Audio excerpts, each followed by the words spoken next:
Good evening and welcome to our webinar about our digital playbook and how to streamline your operations, maximize your marketing, and hopefully make a lot of money.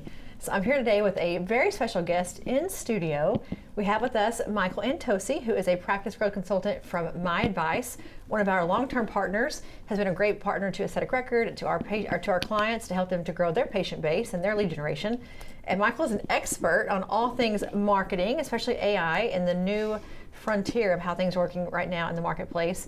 And here to give us today some great information about how to really up our game, Michael, how to make our jobs easier by getting in more patients, using AI, using automations, using Google, leveraging what's out there today to make life easier. So welcome to our show here. We're glad to have you. Amen to that, and thank you so much for having me. It's such a pleasure to be here. We've done this a couple times now, and every time it gets better and better and better, and you have a whole bunch of new stuff today to share as well. So we're going to kick this thing off. I'm turning over to Michael, and we're going to get our hands dirty with some great digital playbook action. Totally. Well, so Tiffany, I think that the thing that we've really seen is that there's just been such a big shift in how aesthetics practices are really connecting with patients online, and really how their web strategy is helping to facilitate practice growth and to drive the lead funnel. So, bring more patients to the door and getting your phone to ring, and how you're driving revenue on that. But AI has been a really, really big game changer. We're going to talk a little bit about, really today in terms of really how to really properly structure your marketing strategy. I've been doing this now, I'm going on my 15th year with marketing consulting in this space. And, one of the things when we talk about practice growth that I hear is, oh, I just got to buy a bunch of ads, or, that's going to solve my problem. And we find so often that practice owners, they're overextending themselves and seeing a lower and lower return on their investment year after year. And oftentimes it's simply because the alignment of the marketing strategy has not been built in the right way. So what we're going to do tonight is really demystify that process, help you to understand really how to not only just maximize the return on your investment to really bring more patients into your door, but to do it in the most cost-efficient way. Now, the game has been changing. We've seen a lot of big shifts and changes in terms of how AI is affecting visibility. So if you're a little bit scared about that, we're going to totally demystify that here tonight. And what I'll say is that if you're attending this, if your practice is really just getting going and you're needing a framework and a strategy, and I say that word intentionally because so many practice owners are not building, or they don't have a plan in place. So we're going to give you a plan here tonight. If your practice is established and you're seeing money come out the door, but just not the return come back in, this is also going to be a really, really important conversation for you to hear tonight as well too. So excited to dive in. Yeah, and as we go through the evening, if you guys have questions or we have chats, put them in the chat feed here on Zoom. We'll get those asked to Michael or to me, whoever can answer those for you. So don't hesitate to ask us. If we can't get them answered tonight, we can obviously send a follow-up email to you or a text later on with the answer. So let us know. Awesome, yeah. So, the whole thing is that why do we do this? I mean, why are we investing into web strategies? Because really, yes, of course, it's about increasing your lead generation and how you can obviously grow. If you're looking to, have that one location to get into 2 into 3, obviously you need marketing. And folks, let's also too be honest with ourselves. If you're in retail medicine, you're a cash-based practice. You need marketing to be able to thrive and to grow. It's so funny. I talk to so many practice owners sometimes. I even ask them, like, what are you budgeting for marketing? And they don't even have that plan in place. They're not thinking about how do I reinvest into myself. So yes, it's about how you can really work to nurture and to grow your strategy and to obviously grow more patients and bring those into your door. But it's also about what is the valuation that you're also building into your business. As we've seen, I go to all the conferences. Private equity is becoming a much bigger player in the aesthetic space. And if your practice is getting going, and I say this all the time, even if you're not thinking about selling, you have to act as if and make business decisions as if that's a possibility. So, how are you building in more of your valuation into your business? Just how your home might appreciate in value, your marketing strategy can really add so much more to your business valuation. So understanding your metrics, your data, your KPIs, and things of that nature is really, really, really critical. But as I mentioned, a lot of practice owners, they just don't have a plan in place. They just don't know where to start or what to do. So if I show you my screen here, what you can see is what we call our pyramid of success. Okay, so just to give you our background as an organization, we were established back in 1998. We work with over 3,000 healthcare fee-for-service practices all throughout the United States. Very heavy presence, though, within aesthetic medicine. And what we find is that, again, practice owners, they're just not building their marketing infrastructure in the right way. They think that, oh, I have to do a bunch of ads or invest into SEO strategies right away. And guys, don't get me wrong, those things can be very, very effective and helpful. But if you're doing those higher level things, but without establishing your right base and your right foundation, it's like me coming to see you and saying, hey, I want you to make me look better, but I smoke and I drink and I party my face off all the time and I don't eat well and I don't exercise. I'm sure you all have seen patients like that before where they expect you to be a miracle worker. And you're probably thinking to yourself, well, gosh, if you maybe just got a little bit better rest and laid off the booze a little bit, yes, you can really optimize results when you're coming into my practice. And the reality is that your online strategy really works no differently either, where you have to start to build things brick by brick. So what we hope to give our practice owners is a framework and an understanding to say these are the proper layers and the sequences as to how you execute. Okay? With anything within growth, though, you grow from the ground up. You don't start by doing it from the top down. This is all about how we can also, too, maximize what we call patient lifetime value. And Tiffany, I don't know if you know this or not, but within aesthetics, the average valuation that one patient has for a practice is around $57,000.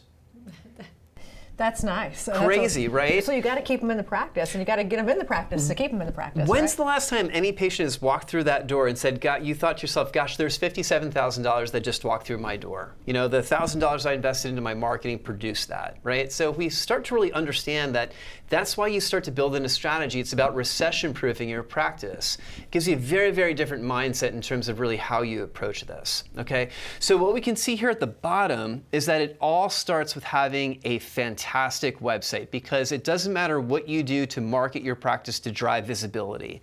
If it's through billboards or radio or TV or digital or mailers, it all leads back to your website. And so a question that I always ask is, why do you have a website for your practice? What's the main reason why it exists? And folks will say to me, well, gosh, it's so people can see what I do, or they can download forms, or they can check out some before and after photos, or they become educated. Some will say, well, you have to have one. That's all, because I have to have it. I have to have it, right? It's a calling card. Yeah. No one ever says to make money. And that's the main reason as to why you have a website for your practice. It's all about converting that green. And if your website is not making your phone ring, then it's not doing the job for you in the way that it should. Now, an effective website, it's really a function of two main things. How beautiful is it? Is it eye-captivating? Because patients make decisions on coming into your practice within 2.9 seconds.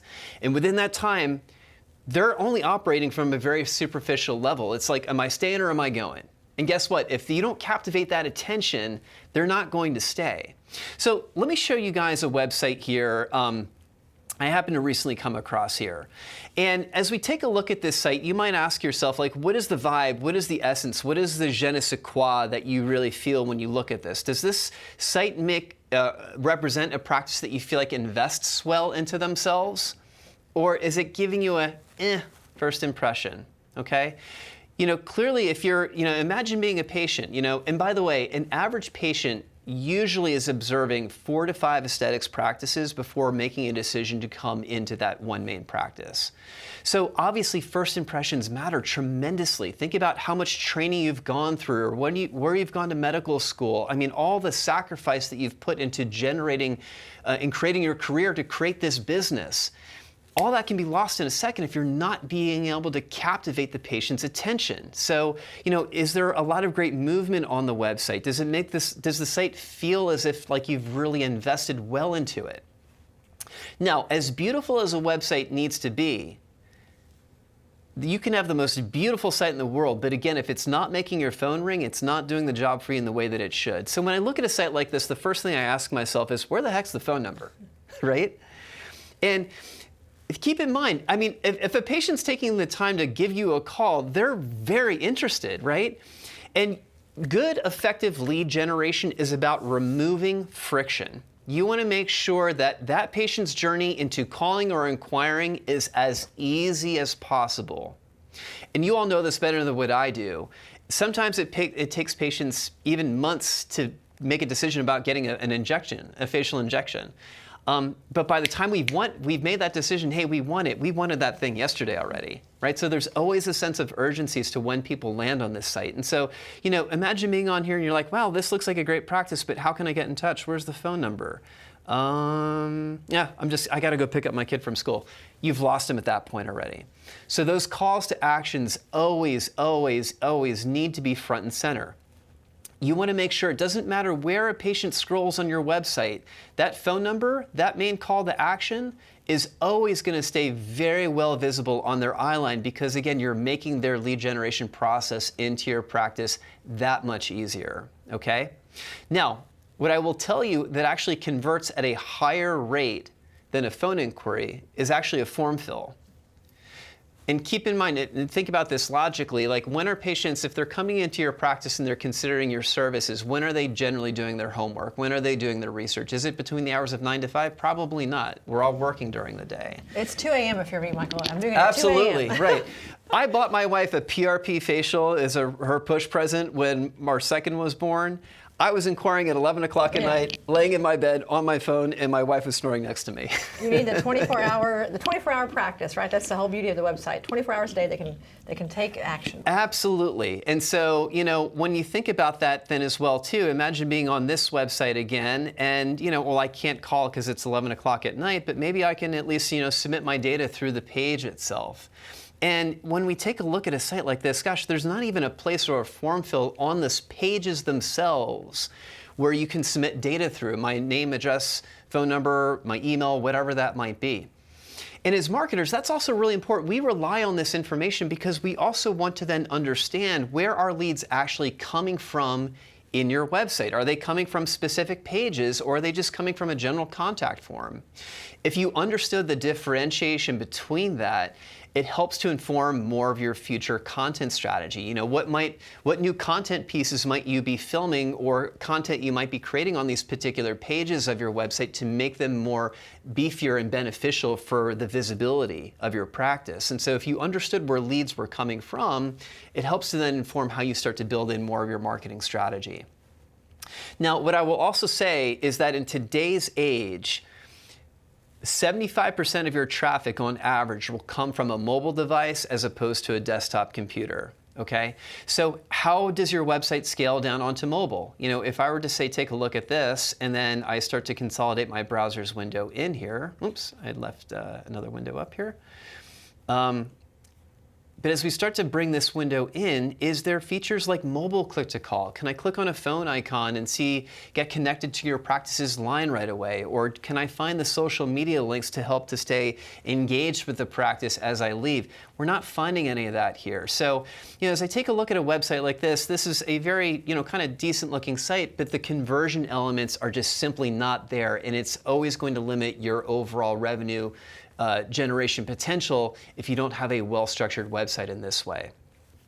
As we take a look, though, at Frisco Beauty Nurse, love Carla, by the way, she's also here in the DFW area. But as we start to scroll down here, if I needed to call her practice, great, I can do that. I can just simply click on a phone icon and I'm connected directly to the practice's main line. If I wanted to follow her on social media, I can find those links very, very easily. So again, it's all about being able to remove any type of friction points. You want to make sure that you're just, again, making that journey into your practice as easy as possible. Now, one last thing I also want to talk about here as well, too. And guys, this is what I will say to you, is that anyone can develop a website for you. You can hire somebody to do it on Wix. You can build it on your own. By the way, if you do have a Wix website, you need to leave that platform as soon as possible. Do not have a Wix website, especially for my newer practice owners. You're not saving yourself money by doing that. Wix websites, they're not responsive. They're proprietary technology. It's really going to hurt your overall visibility. So you always want to make sure you're building on WordPress because it's the best for your SEO. But because WordPress is the most ubiquitous platform, it allows you to do things that you can't otherwise do. And as a healthcare business, there is a standard that you need to meet, which is ADA accessibility guidelines. So what does that mean? If I were to say on this website, for example, and if I had a hard time seeing or hearing or whatever, is there a little icon where I can click on where I can say darken the contrast if I needed to, or can I say increase the text size? As a healthcare business, this is a standard that you have to meet. And guys, I have seen literature about this from MSPA. I've seen literature about this from ASPS in the plastic surgery space. If you do not have this requirement as a healthcare business, you are opening yourself up to a potential lawsuit. Okay? So just how you might have malpractice insurance or how you might click on your seatbelt when you get into your car, you never build your website in today's age without meeting that ADA standard and that guideline as well too. And as we can see from this example here, they're certainly not as well positioned from that. It's a big, big deal. I would tell you, even for us, our online booking has this now. We had several clients who came to us and said, we're being actively sued, we're being pursued because of our ADA compliance. And luckily, our site was already built that way. We just put our little nice widget on there. But that is very, very critical. And I think to the Wix point, before you go on, don't do it. You can't use any funnels. You can't use any link outs. It is a lockdown prison. So if you're on Wix, get off. That's my best advice to you. And we can talk to you about how we can help you to do that. Talk to Michael, but run. So, okay, we've talked about the principles of what makes a great website, okay? Beautiful design, good conversion tools. You know, that's what I want you to take away. But how do you then really market it? Because the website in today's age, it's really just the commodity. It's not the thing you spend a lot of money investing into. It's much more about how do I give my practice more exposure? How am I putting gasoline into the car? And this is where I really want to teach you, there is a sequence that you really have to follow to maximize ROI and to do it in the most cost-efficient way. So when folks ask us, all right, well, okay, Michael, like what do I do? The very first thing that you have to concentrate on is what we call your local search. Now, Tiffany, just humor me here. I mean, if I were just coming down here, I live in Philadelphia, I was searching for a restaurant before coming in here, where did I go? Probably Fuzzy's. Fuzzy's. Fuzzy's Tacos. If you did Mexican near me, you're for sure going to Fuzzy's. And what did I use to find Fuzzy's Tacos? You used a near me. You used Google. I used Google, absolutely right. So Google is all about what it does to drive your acquisition revenue. And by the way, new practice owners, I see you post a ton on social media, which I think it's great, but you have to also ask yourself the question, if I'm trying to find Botox or microneedling or PRP facials, is my first inclination to go open up my Instagram? No, it's always going to be about Google. You have to start at the top of the lead funnel. Now, within the infrastructure of Google, half of all Google searches are localized in some capacity. So what does that mean? It coincides with a geographic location. I'm going to search for something, something, something, using the phrase Irving, Texas in this example. Or, as Tiffany had mentioned, the most common way that your patients are searching is they use that phrase near me. Microneedling near me, Morpheus 8 near me, Juvederm near me, whatever. So the question is, what are the qualities that Google is looking at within a practice or within a strategy to say, yeah, you know what, patient, like this is a great resource for you to go check out and to take a look at? Does it start by looking at your website? It will eventually, but it's not the first thing that Google wants to see. And how Google determines local ranking, and this is coming, by the way, guys, specifically from Google itself. This is not hyperbolic, it's not speculative. What Google is looking for is three main factors: relevance, distance, and prominence. Now, we're going to talk about relevance very quickly, okay? Because relevance has to do with everything with what we refer to as your local listings. I was talking to Tiffany earlier about this. This is a very must-have within your strategy. What are local listings? Local listings are these profiles that exist across the internet. There's about 60 of them, as well as 15 applications. And all of these profiles, Google wants to match and understand who is your practice, where is it located, and it really wants to see consistency with your name, your address, and your phone number, and how your data is showing up among these profiles. Not suggesting that patients go to these profiles, they go to Google for that, but Google does really rely on this information. And ultimately, when there are a lot of inconsistencies with your business data, and by the way, we did a big case study a few years ago, 9 out of 10 aesthetics practices have some form of citation or listing inaccuracies. So there's a very, very common problem. Maybe you've rebranded your practice, you've moved locations, you've opened up a new location, you've had a staff member that came and left. Like, all that stuff can really mess up a lot of your listing information. And this is an example of what a listing report can look like here. This is a practice that happens to be locally based in Rockwall, but they recently had moved to Renton, Washington.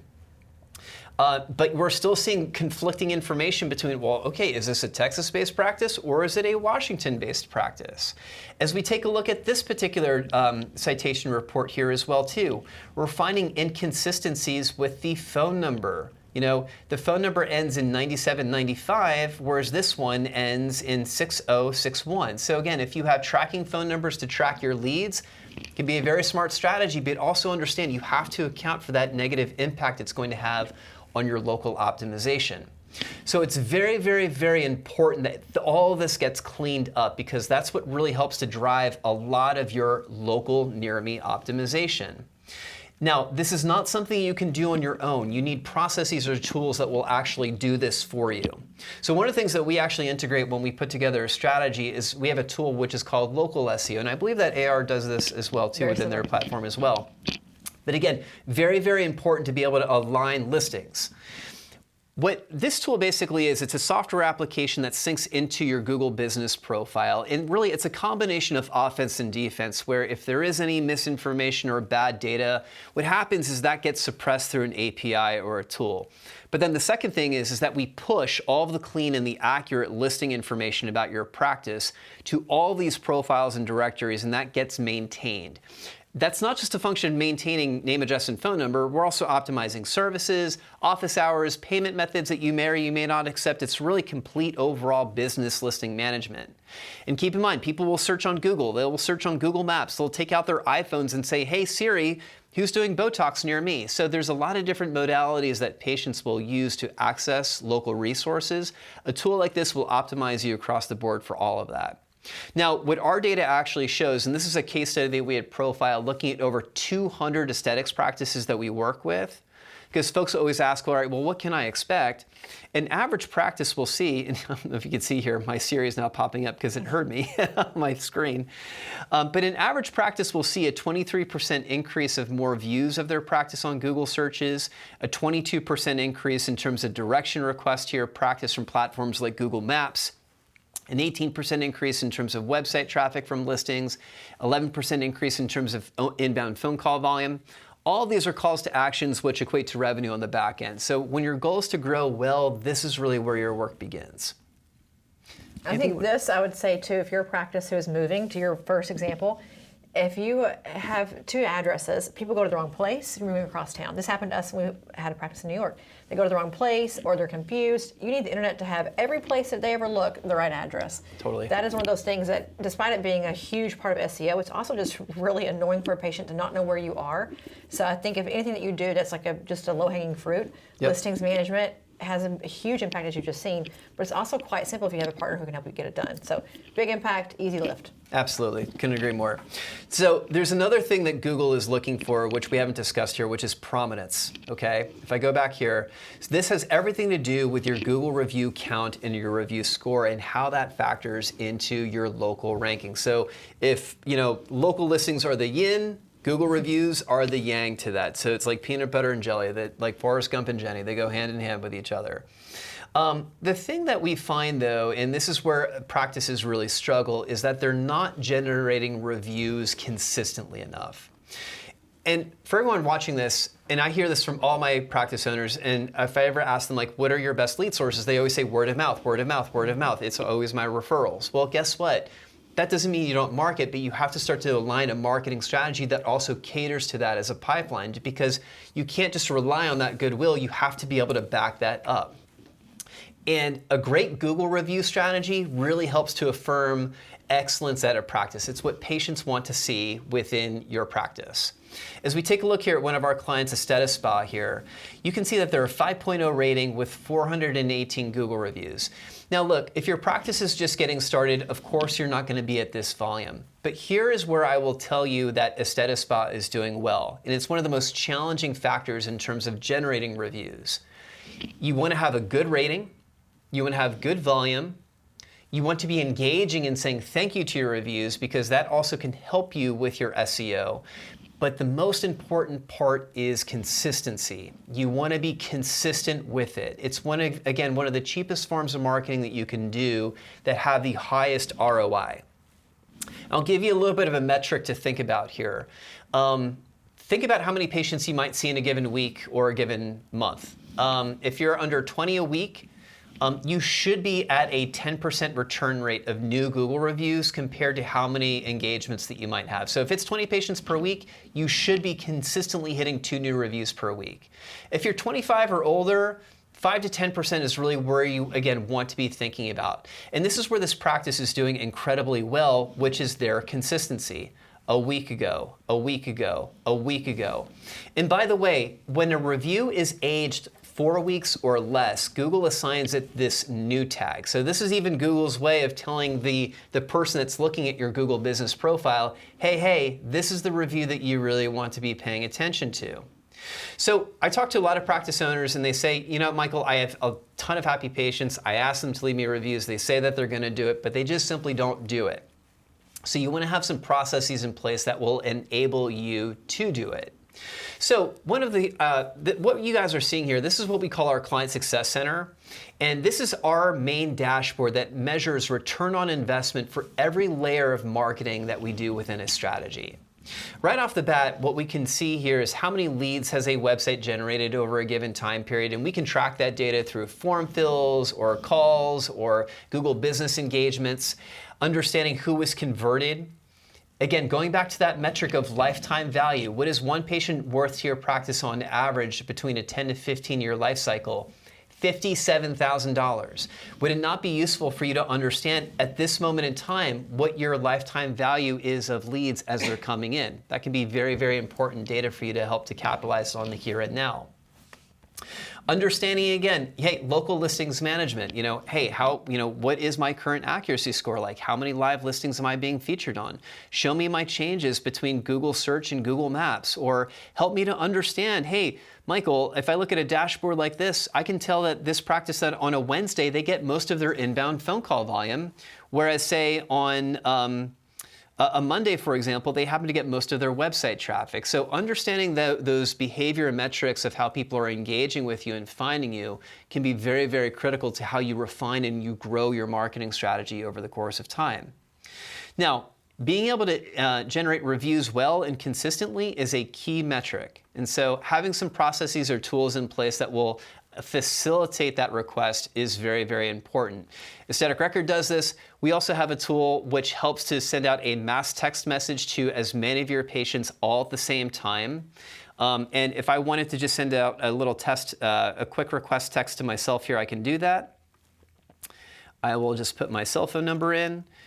And this is just what we call a quick request, but there's a more formal process to this as well here too, where you can upload a number of different contacts and everyone gets the same text message at the same time. But something like this then where, hey, I can just click on a link, takes me to a landing page, your practice's logo is right here, your integrations between Google and Facebook are already set up. By the way, those are your 2 most important review sites as it relates to how you could drive more revenue. Google is much more about your acquisition revenue. Facebook and social media is much more about your retention revenue. So, by the way, if you're thinking, well, what about Instagram reviews or TikTok reviews? They are not here yet. Not to say that that might not happen, but at this point in time, Facebook is the next best place to go to. But having just an easy process, just how you might have your phone number on the navigation so that we are just making the engagement less frictionless for your patients, having some processes in place that will help you with doing this to generate that review is very critical. Now, one feature of our platform as well too that we have recently launched here that I do want to share with you is, again, review responding. How are you responding to your reviews? How are you engaging with reviews?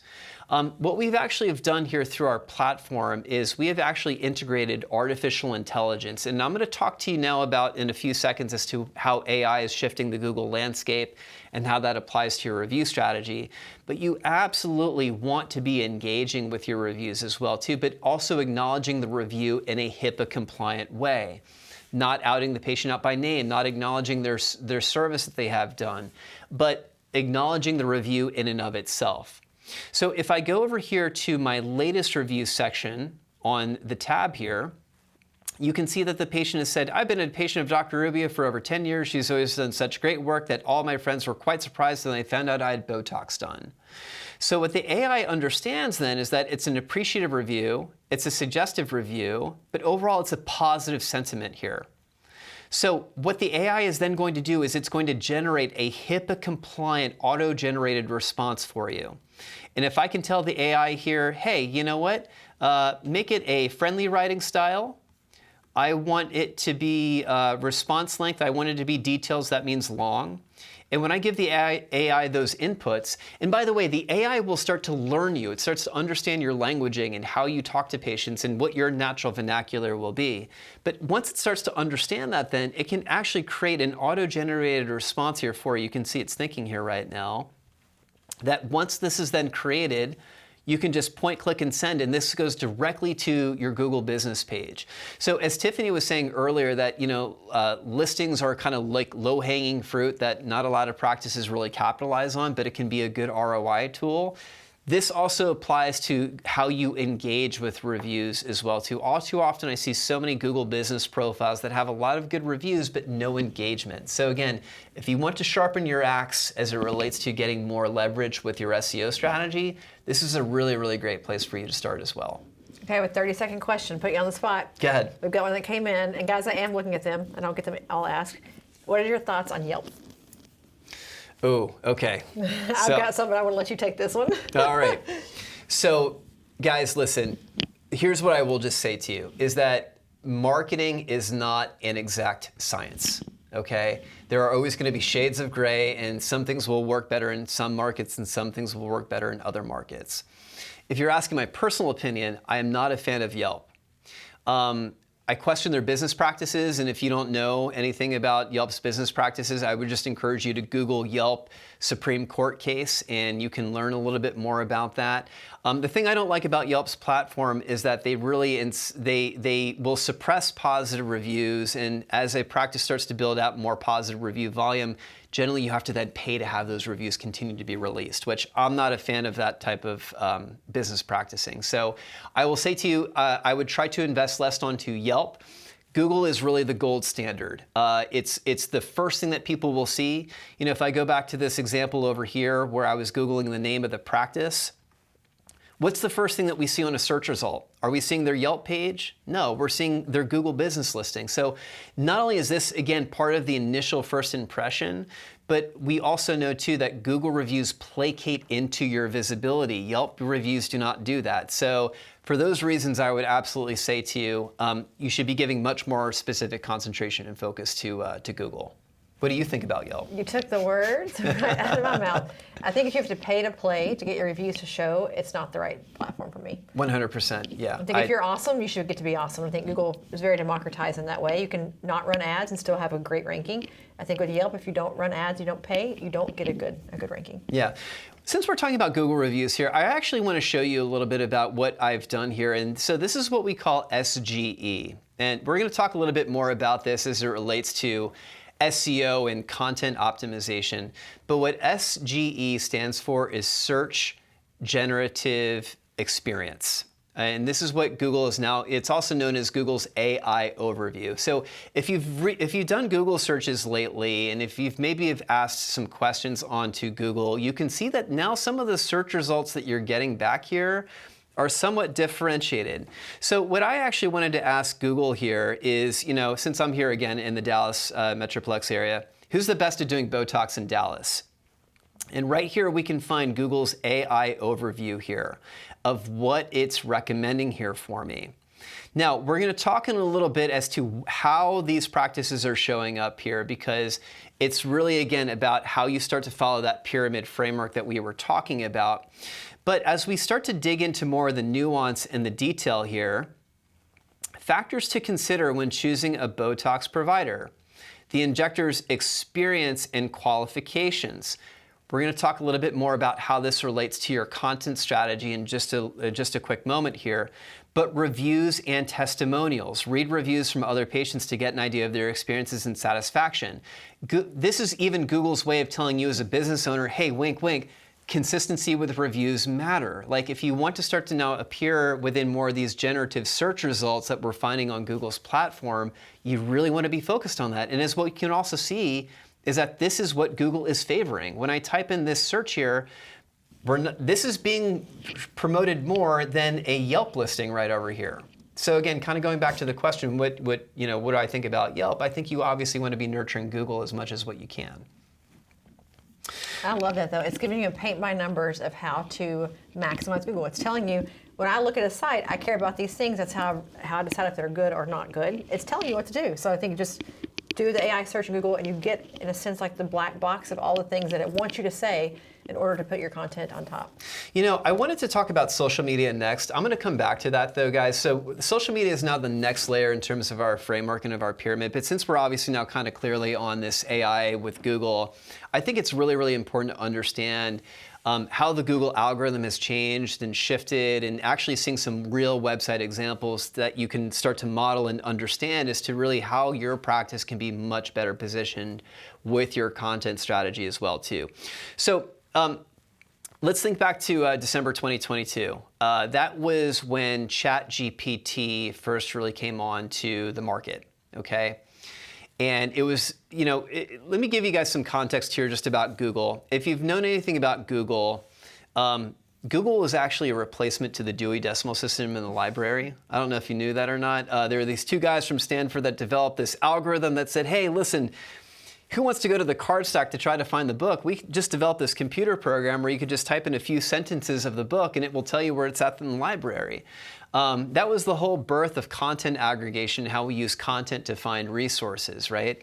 And back then, Google actually tried to sell their algorithm to Yahoo for $1 million, and Yahoo turned them down. So we can obviously see that the rest is history here. But Google has always functioned around content, and content is king. And what does that mean? It's about having quality content on your website, unique content onto your website, and that term unique has always been used. Then comes along ChatGPT. And now what I can do with AI is I can say, hey, ChatGPT or any other AI platform, here's a writing sample of myself.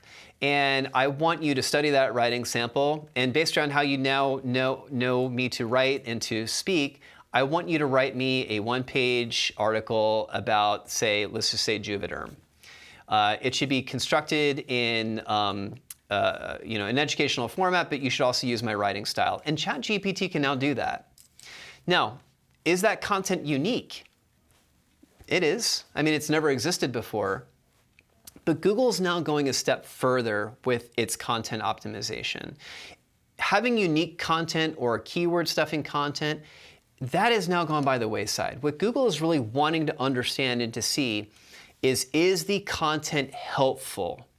Is it adding value to the searcher? Can I find something about a website that I really cannot find anywhere else? And that's how you start to really rank more within these generative searches, or some of the qualities that Google is really looking for to optimize websites to appear here within these AI searches. So there's an algorithm that I want you to understand. It's EAT, E-E-A-T. Now, if you are in healthcare, this very much applies to you. The EAT transition, Google's helpful content update, applies specifically to if it's affecting your money or your health. Those are the industries that this is most applying to. This is why as a healthcare business, you really need to be paying attention to your content strategy. What does EAT mean? It stands for experience, expertise, authority, as well as trustworthiness. Those are the 4 qualities that your website really needs to be showing to be able to be properly optimized for generative search. So let's break these down one by one here. Okay, let's number one first talk about expertise. What expertise basically what you need to have on your website is understanding your thought leadership. Are you talking about your training, your credentials, where you've gone through your schooling, where you've gone through your aesthetic training, how long you have been in practice for, really talking and really being able to sell yourself in terms of your experience within this space is very, very, very critical, okay? Now, if I go back to my website over here, And as we take a look at this here, not really talking a lot about this doctor's expertise here. I understand that she opened up a practice in 2022 and relocated, but that's really to the extent of it, okay? Nothing on this page is telling me that this provider, while she might, obviously as a doctor, has been in practice for a long time, nothing is here that's actually talking to me about the expertise of this particular provider. Now, if I go back over here to this website over here, and this was our example earlier, Dr. Cohn, yes, we're learning about when she had founded the practice, but we're now getting into a lot of her educational background, you know, Clemson Honors College, earning her medical degree from MUSC. Then we get into talking about some of her injector training and her aesthetics training. She has comprehensive training, expertise, and certification in the usage of multiple laser platforms, radio frequency devices, body contouring. This is not being braggadocious. You need to be able to talk about why you are an authority to do these aesthetic services if you want to drive your visibility. These are, again, signaling factors that Google wants to see within a strategy. It's talking about all the organizations that she's a part of right down here below as well too. So you look at a page like this and you can absolutely tell that this person has a ton of experience in facilitating aesthetic medicine. Now, this is all about talking about your credentialing. The expertise is about, the experience is reflecting all about the credentialing. The expertise has a lot to do with your content format. What are the questions that your patients are asking you in the room as you're starting to serve them, and are you answering those questions on your website? We're going to do a little bit of a test here. Tiffany, I want you to tell me, just look at my screen here, Okay. what's a page that you would like to go to? Let's go to Sculptra. Sculptra, okay. I need some. Okay. We go to the Sculptra page here. Now, as I show you this Sculptra page, what you're going to find, now guys, I've not been on the Sculptra page. I mean, they have a lot of content that's on here, but what you are going to see is a lot of consistency in terms of questions and answers. What is Sculptra? How Sculptra treatments work? Am I a candidate for Sculptra? Sculptra aesthetic treatment areas. You know, again, all these questions and answers. This is how Google wants to be able to understand and analyze your content. Again, these are all specific questions that are constantly being asked in the room that are being answered onto the website. So when Google takes a look at this website and says, gosh, there's a lot of these local searches and how people are Googling Sculptra in this particular area, this is a website that completely matches that. So again, it's helping to really affirm that this is a practice that has a ton of experience in this particular area. And by the way, I should also note here as well too, notice that all of these services have their own dedicated page to them. If I go back over here to this website, as we start to take a look at this with medical services, this is a website that has what I call the grocery shopping list. Honey, you're going to the store, what do we need? Well, we need, acne, psoriasis, rashes. There's not dedicated pages that actually discuss these things. And I'm going to show you a reason why that's important in just a quick moment here. But you can clearly see that there's no proper definition to what this page is actually all about. It's just talking about medical services. People don't Google medical services. They Google the services that they want to invest into. So that's why, again, having dedicated pages for every single service that you're offering and answering that in a question and answer based format is only going to show a ton of your expertise in that space. So we've talked about the two E's. What does the A mean with authority? Well, this has a lot to do with all of these external factors that are peripheral to the website. It's not actually stuff that's happening on the site, but a lot of these external factors. We talked about the importance of understanding your listings and maintaining your listings and having good consistency with this. Listings is absolutely a part not only just of your local search, but it helps to support your content optimization as well too, because these are external authority factors that Google is looking for. Consistency with Google reviews is another authority factor as well too. Again, not actually happening on the site, but it's peripheral or supplemental to the website activity. Your social media content as well too. This might be a good place for us to kind of go back to social media. That's also a very key metric as well too. How good is your social media? How often are you creating social media content as well? With these algorithms with Facebook and Instagram, what they do is they reward posting consistency. And the reality is that if you want your content to really get seen out there by your audience, just because you put out a post does not mean it reaches your audience, by the way. It only reaches about 5% of your total like count. And based around the engagement, do people like it? Do they comment on it? Do they share it? Do they, whatever that might be, that's when your content reaches more of your audience, and more of your audience. But there's two key things that these social media platforms with Facebook and Instagram really want to see. How engaging is your content, and are you consistent with how you're publishing? And the reality is that if you're not publishing at least every other day, you're just not simply feeding the algorithm. You're not showing it that you're really a user of the platform. So what I will tell you guys is that the best social media content will always, always, always come from inside the walls of your practice. That is the best engaging content that you can ever have.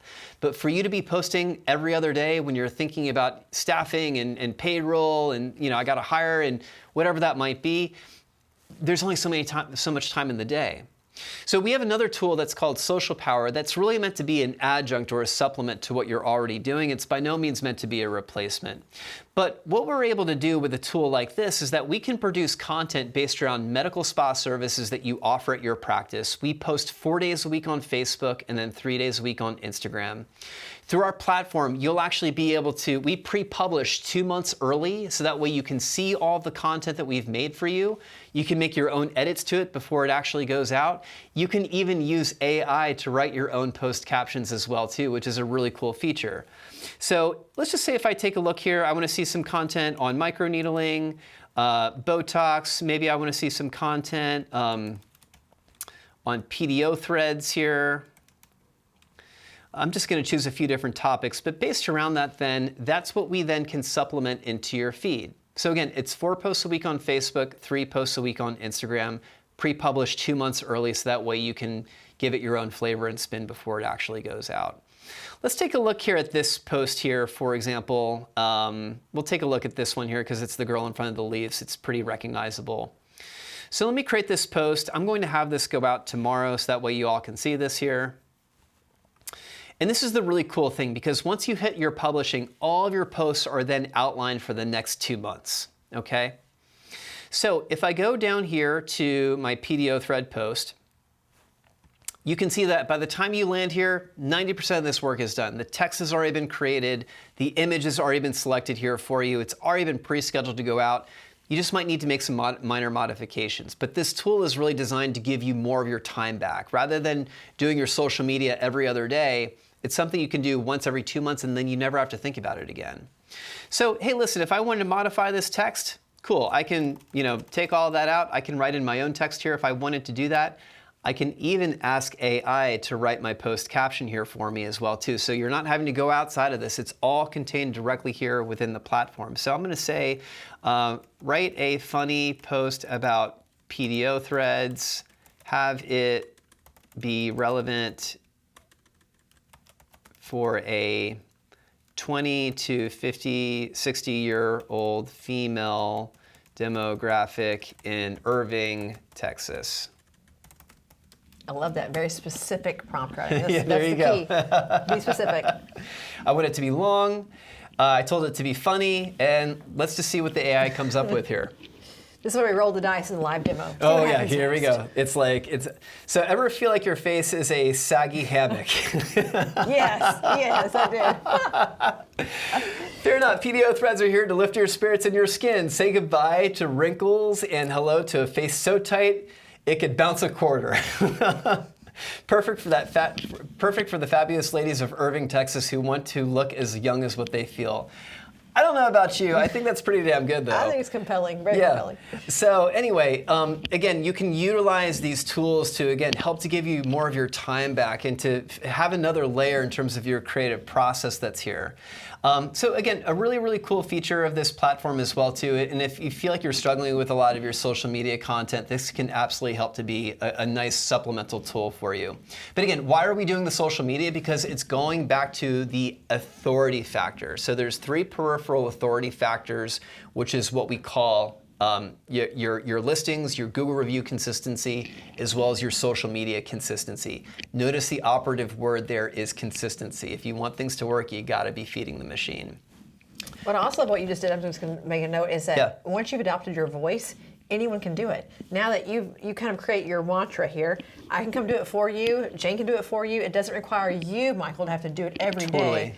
The voice becomes like the office voice, which I think is how you start to delegate and push the project out to somebody else. So I love that part of it. That's the thing I love about AI. The more that I use it, it remembers things about me, and it can that's where that intelligence really just helps to take things off to a much deeper level as well too.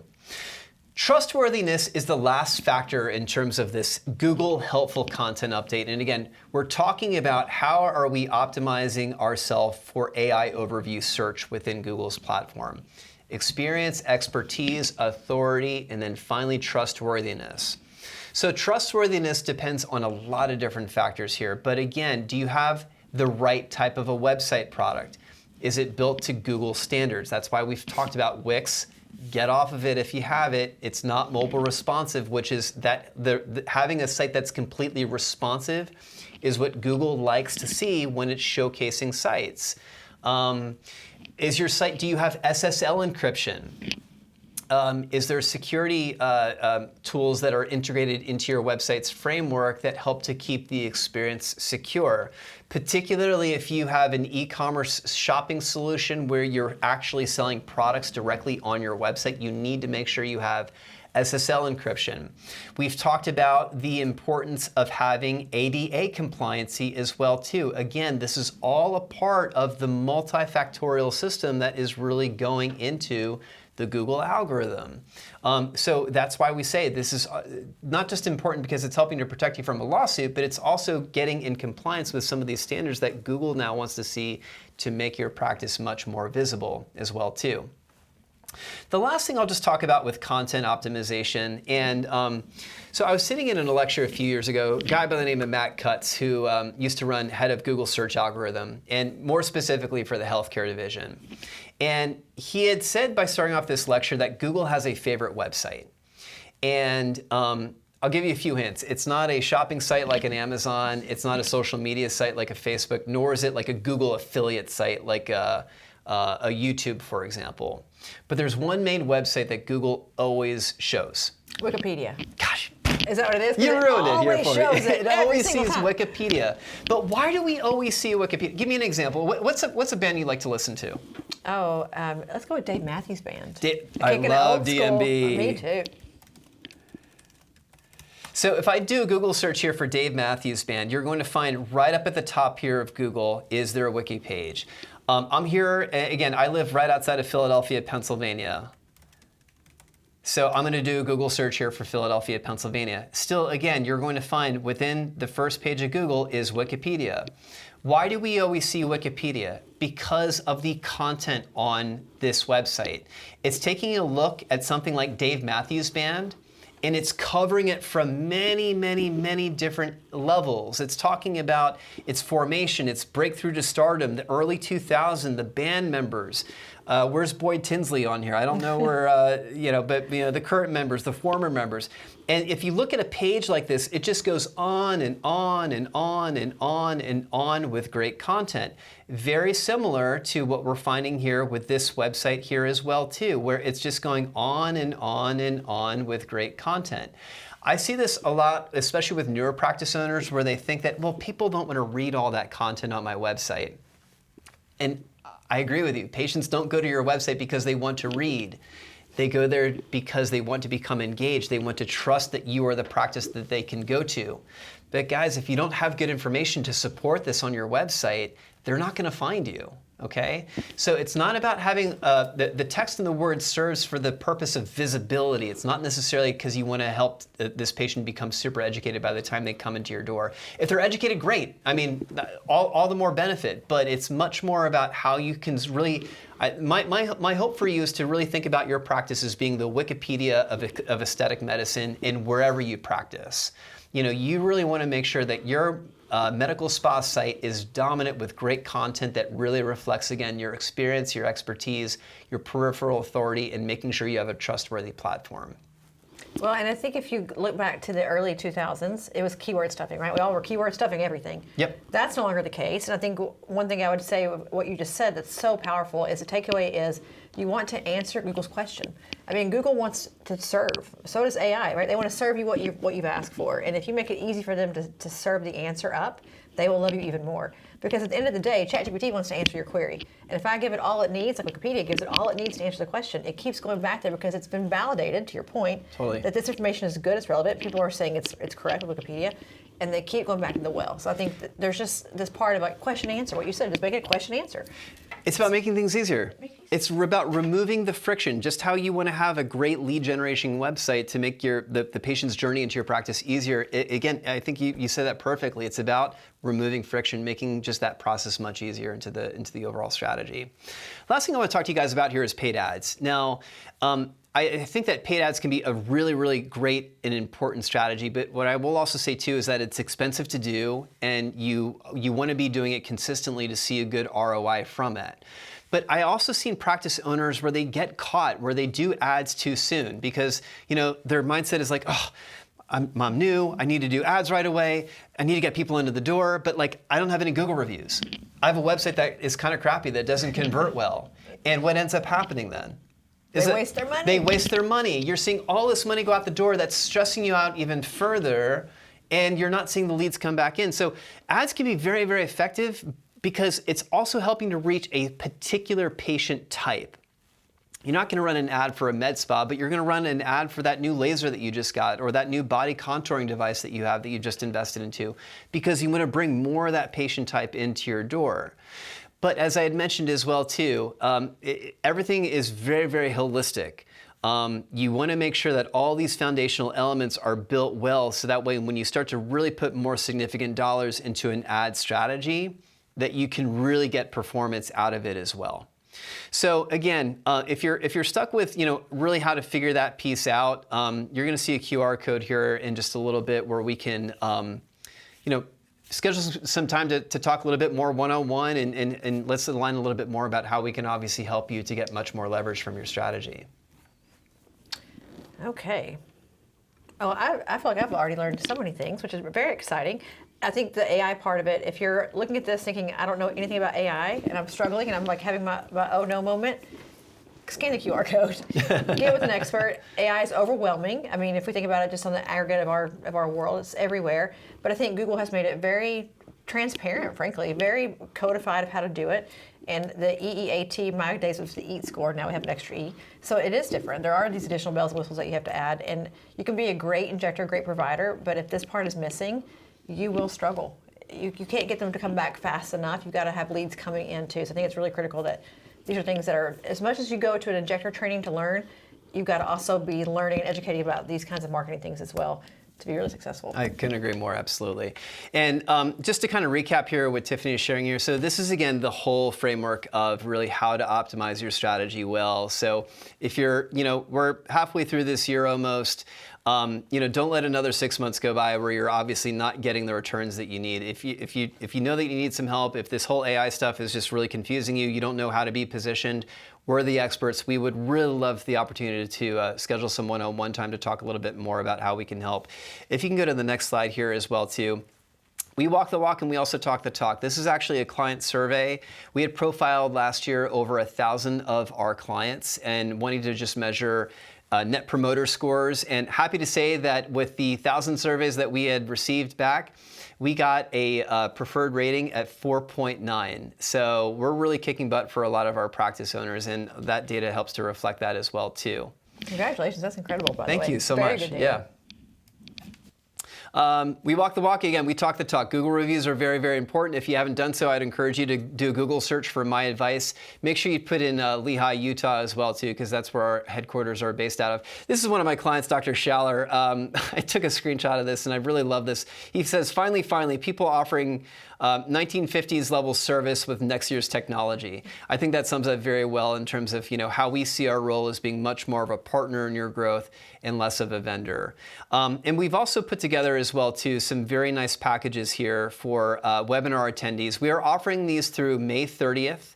So guys, again, if you know that your strategy needs some help, would love to be able to sit down with you. We put together some very special incentives here exclusively just for AR webinar registrants.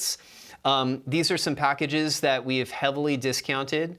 Now, if your practice is newer, I would say a year or less, or maybe even into year 2, depending upon if your practice is full-time or not. These are some very great introductory level plans that we've put together for webinar registrants. And if you go to the next slide as well too, if your practice is a little bit more mature and you're really trying to optimize more on some of the content strategies and things of that nature, these are plans that I would say would be much more applicable for somewhat more of a mature and you've kind of hit your growth stride practice as well too. But again, regardless of wherever you are at, it doesn't matter if you're kind of brand new and just getting started, or if you're a little bit more mature in terms of your practice, we're here to help you. So, with that, I would just say thank you guys again so much for your time. It's a pleasure to be here. I've been wanting to come here to the studio to film with you for like years now, so I'm finally so happy that we've had the chance to make this work here. QR code to your left, this will link directly into our schedule. Feel free to book a complimentary consultation with either myself or one of our other staff members here with MyAdvice. Maybe you're not ready for the consultation, but would just love to stay in touch. Please follow me on Instagram. Hope to see you guys soon. I'll be giving a lecture on AI at the Aesthetic Show in a few weeks in Vegas. So maybe we can, grab a drink or keep in touch there. So, but with that said, I want to say one more thing though before we roll off. Yeah. I love what you just showed with the packages. I think there's such a disconnect where we start to compare ourselves as a new practice with people who are very advanced and been doing this for a long time. Yep. No matter where you are in the journey, there's a place you got to start, right? We have to all start somewhere. So if you're looking at this and you're in year 1 thinking, I'm not doing all these things yet, and you're starting to sweat and freak out, that's what I'd be doing, my heart would be racing. Just know that everyone else who's like you is in the same place you are. Don't compare yourself to the yardstick that's way above you, but you got to start with these foundational things. And I can tell you if your website is not good, no matter what you do, it's hard to overcome a bad website. It's hard to overcome the structure of that not being optimized for Google. So start with that. If you do nothing else, dig into that when you leave here and really figure out what you want to do next, where you want to grow. Obviously scan the QR code and call Michael, but definitely focus on that. I just think it's such a critical part of marketing. If you don't have that done, it's really hard you can't outwork it. And we make it very easy. We don't even charge anything up front for a website. I said earlier, the website's the commodity. Don't get me wrong, it's a very important tool, but in today's age, it's not something you should ever spend money on. I talked to a practice owner that just spent $20,000 on their website, and I was like, oh my dear Lord. So what we do is we integrate a website in with a lot of the ongoing marketing pieces that we do to drive the visibility. So we're combining the car and the gasoline really within one main plan to really help to accelerate you to a better level. It's like a hub and spoke model. Website is the hub, and if it's good enough, you can have lots of spokes around it that really bring value. But 100%. if it's got to feed back in. Well, I think we had a few chats that came in. I know we're going over our time, so if you want to take a few, we definitely can. I would love to. Yes, absolutely. We've already answered the Yelp question, so whoever asked that, we're good to go with that question. And we also had a few about what is the overall marketing budget? If they look at their overall top line revenue, how much should they be spending on marketing? That's a great question. So I would say, think about who you see yourself as a grower, or how do you see growth? Have you been in practice for a few years, and you've kind of been away, kind of gotten over some of the bumps and bruises, and you're wanting to be aggressive? Or maybe do you see growth as being a little bit more scalable? Your practice is mature, but you need to invest into your strategy. It's always a percentage of revenue. Aggressive growers, generally speaking, they're spending around, I would say, 10 to 12% of what gross revenue is, and they're reinvesting that back into their marketing. I would say more conservative growers, more sustainable growers are usually around the 5 to 7% range. So, but keep that in mind as well too, is that, you want to be investing into your strategy. Marketing, it's not an event, it's a process. You need to have a line item on your monthly budget for that. Just how, like, when I get paid, my kids, their Roth IRAs get X percentage of my paycheck every month, because that's just that's what me and my wife do. So you have to be feeding your marketing strategy for it to grow and to obviously bear fruit for your practice. But again, aggressive growth around 10 to 12%, more sustainable growth around 5 to 7%. We also had a request to put the packages back up, so I'm going to open my screen back here. Sure. And those of you who've asked about having the webinar after, yes, you'll get it in your email tomorrow, so you can see it tomorrow. You'll have that going out to you, and I'll go ahead and put, if you guys want to share my screen, we can see that. So we've got the bundle packages, and I'll let you take a screenshot of that if you want to, then I can just take a screenshot if you would like to. These are running through May 30th, so these are more time sensitive, but yes, we put together some really, really great discounts here for webinar registrants. So the slide that Tiffany was just showing us a little bit more of like the foundational stuff. And if we go to the next slide here, this is a little bit more of the aggressive content optimization packages that we also have here as well too. Where you might fall within this scale is really determinative on what your market needs as well too. Not all SEO is created equal. If you're a practice here in Irving, Texas, and then you open up another practice that might be in, say, West Texas, like those are two very, very, very different markets. Or maybe West Texas is a bad example, but maybe they are very different. Couldn't be more different, I think, West Texas and Dallas. So yeah, absolutely. So again, not all SEO is going to be created equal. It's a lot about what your market actually needs to thrive in that area. So if you don't know where you might be at, again, scan a QR code, book a complimentary consultation with myself or some of our other affiliates here, and then we'll be able to obviously talk a little bit further about how we can help you. I will tell you guys, we are never here to oversell you. We're here to be a foundational partner. Just how I talked about the importance of patient lifetime value, the same applies for us. It's all about client lifetime value. It's much more beneficial for us to work with a client for many, many, many years on end, as opposed to, putting into a marketing strategy that you feel like might give you a little bit of more financial heartburn. We need to say something there that's really important. If you have multiple locations, that's when you have to bring in someone who understands, because if you're trying to drive traffic to 3 different places, even in the same town, or different states, or different regions of the country, it becomes very hard to do that with Google, with the whole location thing. So to start thinking about the more advanced algorithm with multiple locations becomes a little bit complex. So I definitely would say, if you're at that point in your journey, get an expert in there. But overall, Michael, if you were going to give us a timeline for this, if I came to you and said, I've got a disaster of a website, I've got nothing together, how fast could I expect to start to see some sort of, I hate to say ROI, but some sort of turnaround in my life cycle here to make this, to see a return on investment of this? Well, I mean, it's really dependent on how aggressive you're going to be, right? The more gasoline you're throwing on the fire, the bigger the fire is going to become quicker. There are things that do take time, and I'll be honest, your content optimization, things of that nature, a website like this that we were sharing with you, this did not happen overnight. This is the result of, years of just collaboration and my team really working with this practice to help them to evolve their content strategy. And we do, tons of blog article writing for them as well too. But, there are things that do take time. ROI on things like ads can be quite immediate, but again, you have to be in the right position to be able to really get the benefit from that. But there are some things that do have more of an immediate impact. If we were talking about, say, like local optimization and aligning your listings, this is actually something that I like to share with folks, is that when we start to deliver on this as a product, this is an immediate implementation that syncs into your Google business profile that we start to deliver on less than 24 business hours. So, I mean, there are things that can be quick and immediate, and there are going to be things that will obviously take a little bit more time. A lot of it's about obviously understanding and managing those expectations, but certainly I would say for any practice that we work with, we really want to start to drive, we want them to feel an immediate impact in terms of us rolling up our sleeves and getting to work for them, because they're really getting a dedicated marketing team as well. So the good news is it's not wait for 6 months and things will happen. You can start, to 24 hours to your point, you could start immediately. And then as you become more sophisticated and get more things under your belt, that's when we start to graduate up to the more advanced things on the packages as well. So I think there's a place where you could start in the morning, be aggressive, and within a week have some sort of a needle move with Google, and then on to ads and content. And that website has a ton of content. So I know someone spent a lot of time writing all that content, doing all those alt tags and the pictures. And that's beautiful. It's a showpiece, but some of that will take a little bit of time. But with all of that, I think some of the other questions are all kind of fit into that. You guys will have this tomorrow in your email with a replay of the webinar.